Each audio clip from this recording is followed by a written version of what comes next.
Here's the thing.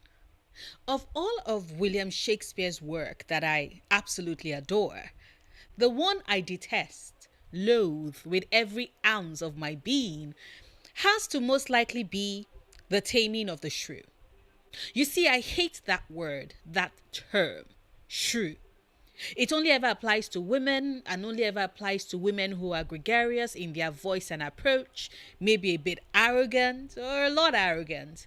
But always the women who society deems as spoiled, outspoken, and audacious, and so prefers that they be broken in by the men in their lives.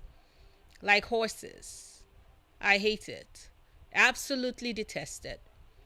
But it is unfortunately a reality a ton of women have to deal with and is a trope that is pretty common in books, movies, you name it. And audiences often find ourselves looking for it in these stories. Like our brains have been programmed over time to identify the shrew in the narrative and wait for her to be humbled and learn her place. Now, if this is your first time finding my channel, hello, I'm Noria, and I am a sucker for unlikable women in stories. Give me horrible women that do the most egregious things. So maybe the ones that don't do so bad but are just a tad bit selfish or a tad bit awful. I love them all. I always have. And if you're familiar with my content and have been here before, then you probably can guess where I am going with this. Especially if you've watched Mr. Malcolm's List, which is a movie I finally got around to seeing last weekend, thanks to yours recommendation in the comments for me to watch it. Which, by the way, please keep the recommendations coming. And if you haven't subscribed yet and haven't liked this video yet, consider doing so right now. Because over the next 10 to 15 minutes, we will be talking about the character of Julia Thistlethwaite, how she serves the role of the shrew in the story, and why I spent the almost 2 hours of the movie screaming, "Julia was right!" at my screen up until the very end. Because Mr. Malcolm ain't shit. You know who was though? You guessed it right. Julia Thistlethwaite. Now, for context, for those who haven't seen the movie, Mr. Malcolm's List is a film adapted from a novel of the same name by Susanna Lane, who also wrote the screenplay for the film. The film centers the most eligible bachelor of the season, the Honorable Mr. Jeremy Malcolm, the youngest son of an earl who's coming to quite a bit of fortune thanks to the death of a maternal aunt who left him a substantial part of her estate and is stunning and sprawling home in Kent. Like the young ladies say, he earns £20,000 a year, which is quite the sum. He might not be a lord, but with that money and that estate, Mr. Malcolm is indeed an honourable match that will do quite nicely for any young lady who would catch his fancy. And it is because of this that Mr. Malcolm gains what my very Nigerian mother would call a big head. There's the ego trip of being the most sought after bachelor, and what that meant was that Mr. Malcolm had to put on the airs, partly to dissuade the influx of young ladies being pushed onto him, and also to screen these ladies to ascertain which of them would make the right match for him. Because you see, Mr. Malcolm has a list. And in his list, he has quite the stringent expectations for qualities he wants his esteemed wife to possess. Qualities that find Miss Julia Thistlethwaite very much lacking. And after he very visibly yawns when he takes her to the opera, and his yawn is caught by the other young women who were observing this outing, please remember, people, most eligible bachelor means that everyone wants a chance with the man and are desperately hoping that others fail so that they can get their chance and their moment in the sun. Anyway, Jeremy Malcolm yawns. This is caught by the eagle eyes of the other young ladies, and with his failure to come calling on Julia Thistlethwaite again after said opera disaster, Julia's caricature finds its way into the comic strip, mocking her for her failure to capture the attentions of Mr. Malcolm. Now, all credit to Mr. Malcolm. It isn't his fault that Julia's humiliation was captured for the world to see. I do not blame him for that. What I do blame him for, however, is the fact that after Julia sends her cousin, Lord Cassidy, who I absolutely adore, by the way, him and his horse avoiding ass. But anyway, Cassie goes to speak with Jeremy Malcolm, who informs him of the list and said that Julia fluttered her eyelashes way too much. Apparently, he was timing it like a weirdo, because he cannot stand the artifices of young ladies and their fluttering eyelashes when they come calling to him. See, that was the point where I got pissed. Because of his damned list, and also how Mr. Malcolm is very representative of a society that would have young women contort themselves to fit into what is expected of them in order to secure a match, and then punish them for wielding these tricks when it is the very same tricks that said society inculcated and trained them for. But anyway, back to Mr. Malcolm. Julia, upon learning from Cassidy about Mr. Malcolm's list, is rightfully pissed at his arrogance. Because, mind you, in the conversation with her cousin, Mr. Malcolm had basically compared marrying a wife to purchasing a horse. And it is with this mindset that he created said list. The reason why I mention this is because I consider it a very core part of the characterization of Jeremy Malcolm. He sees women as mares to be wed, bred, and settled into their roles. Not as people with complete lives who might fail in one aspect of his list and thrive in another. Like, do I think that he eventually does come around later on in the movie? Yes, I do. Do I think, however, that the film tries too hard to justify Mr. Malcolm while subtly castigating Julia Thistlewaite for her actions? Yes, I do. And that is what irks me. Now, what actions did Julia take, you might ask? Well, you see, she brought on a friend of hers from when she was a child, Selena Dalton. Selena and Julia, you see, went to the same finishing school. Selena's attendance was sponsored by someone who felt like they owed her father, who was the vicar of their parish. I bring this up to show the difference in the social status of Selena, who is from a more humble origins, and Julia, who's from higher up the social strata and is a Thistleweight. And the reason why this is very important is because in the concept of the taming of the shrew more often than not is a woman of means who is pretty privileged. Remember, she's meant to be spoilt and used to a more pampered lifestyle. Anyway, Julia writes to Selena because she's come up with what she thinks is a brilliant plan. And at the point of that movie, I agreed that it was a brilliant plan. You see, with the aid of Selena and Cassidy, who had seen Jeremy Malcolm's list, Julia's plan is to have Selena be the perfect woman for Jeremy.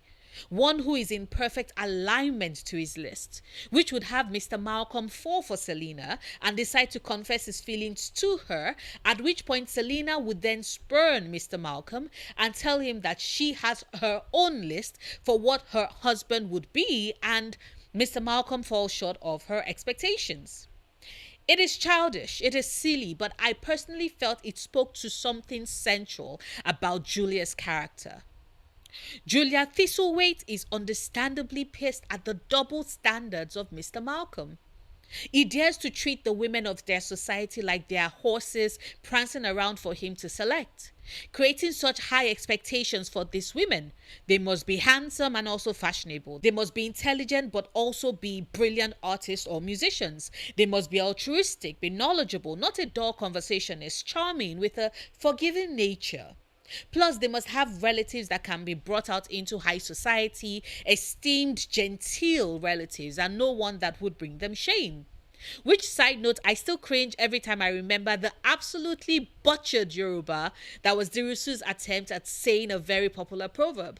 For those who need to hear the accurate pronunciation, what was meant to have been said is "Eni ba fe aya, gbogbo ebi e lo ma fe," which basically translates to marrying a woman means marrying her family alongside her, which is right.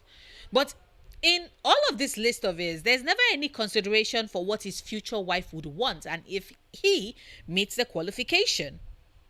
Because that is the casual misogyny of the time, in that Mr. Malcolm is considered a prize, and because he is a prize, he gets to call all the cards and have them in hand. The woman upon whom he deigns to give his attention should therefore be grateful for the honor. It isn't said explicitly, but it is implied, at least as at that point when Julia comes up with her scheme. And the reason why I bring this up is because the movie ultimately skips over the why of her choice and paints it as Julia being unreasonable. The focus is on the fact that Julia is acting scorned because Mr. Malcolm didn't come calling on her again after the opera date, and that she's being unnecessarily aggressive and petty towards Mr. Malcolm over events that shouldn't be that much of a big deal. And the fact that the movie has these words come from the mouth of Julia's friend, Selena Dalton, who is interestingly enough someone that fits a lot of the core of Mr. Malcolm's request, isn't lost on me. The movie takes the time to contrast the two women constantly. Julia is Juno-esque, a direct contrast to Selena's much smaller frame. Julia bears grudges in comparison to Selena's more forgiving nature. Julia's voice is shrill in comparison to the more temperate tones of Selena's speech. And before you say that, girl, Noria, you're reaching about the voice, please note that the one change in casting that was made for the movie in comparison to the shorter teaser that was released years ago to get funding for the film is that Gemma Chan is swapped for Zawe Ashton. And I think this was a deliberate choice because, sure, both women are absolutely stunning, but Gemma's more cool. Her voice doesn't have the high pitched tones of Zawe, and her expressions aren't as animated or exaggerated. And if you're someone who's watched a lot of stage plays for the Taming of the Shrew, you know that the loud voices and animated expression and almost aggressive tilt of their body language is meant to subtly denote the Shrew character in the production. Julia is meant to serve that role in the movie. And because with the Taming of the Shrew, the end goal of the story isn't to have her be right, it is to have her be broken and having learned her place, to be a more model wife. We see that subtly play out with Mr. Malcolm's List. Like I said, the movie has Selena basically call out Julia for her unreasonable behavior, focusing on her feeling spurned and ignoring the fact that the core of why she is upset, and justifiably so, is because Mr. Malcolm basically treated all the young women like they are animals to be inspected and bought after they've met a certain criteria. And the fact that Cassidy seemed to temporarily agree with Jeremy's thoughts on this matter adds to why Julia was so infuriated. Julia is right because Mr. Malcolm did need to be taught that lesson. He needed to be made to realize that women are full-blooded people and can be summed up into qualities and traits that will be what will determine their value and worth on the marriage mat.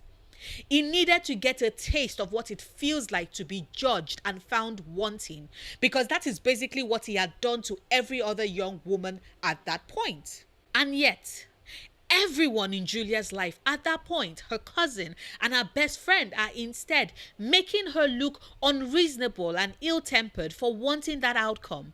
Like she's the one who is not seeing things clearly and she needs to let things go and be the bigger person. Like that ever convince anyone like Mr. Malcolm to see the error of their ways. Which, spoiler alert, he doesn't really do in the movie. Like, sure, he apologizes to Julia, but his apology is specifically to her and for him spurning her, which had me screaming into my pillow, by the way. Because the spurning of Julia Thistlewaite is just one part of why she was so upset. The second part, which is how Mr. Malcolm sees the women of their society, was never addressed. Instead, we get the happy ending and the waving of the flag. Julia is paired up with Captain Henry Oshery, who is played by the delectable Thea James. And I am not going to lie, I actually liked her pairing better because Henry wasn't a misogynistic prick, and instead liked all the prickly parts of her personality, her nosiness, her headstrong behavior. He would have been perfect if he hadn't joined everyone else in basically painting her as being unreasonable in the matter with regards Mr. Malcolm. When I say the taming of the shrew with regards Mr. Malcolm's List, I am referring to how the movie in the end basically had Julia lose sight of the other reason why she was so pissed at Malcolm's List, and instead we get her all happy and smiling, suitably happy at the end with him, and I was so pissed about that. Because it seemed like she was set up as this scapegoat for the point of tension of the story, and the chance for everything to be aired out when the review was made was lost. Because yes, sure, Mr. Malcolm is understandably pissed that the woman he was falling in love with might have been lying to him all this while. But I also needed another voice. Julia's, for example, calling out the core of what his list was about and what it signified about the women. Instead of the way in which it played out, where Julia was already on the wrong foot by virtue of her tricking her friend and locking her away in order to accomplish her plan, and thus betraying her, which was the eyes with which everyone was looking at her in that scene, and not with the, you know what, Julia did a shitty thing, sure, but Malcolm, your list is absolutely bonkers. What are you thinking, stare? And I guess I felt that they had Mr. Malcolm shirk a bit of his responsibility there. And then waved it away with your list is an armor line that had me side-eyeing his mother. Because my ass was like, Countess Malcolm. It might have been an armor, but it was certainly a misogynistic one.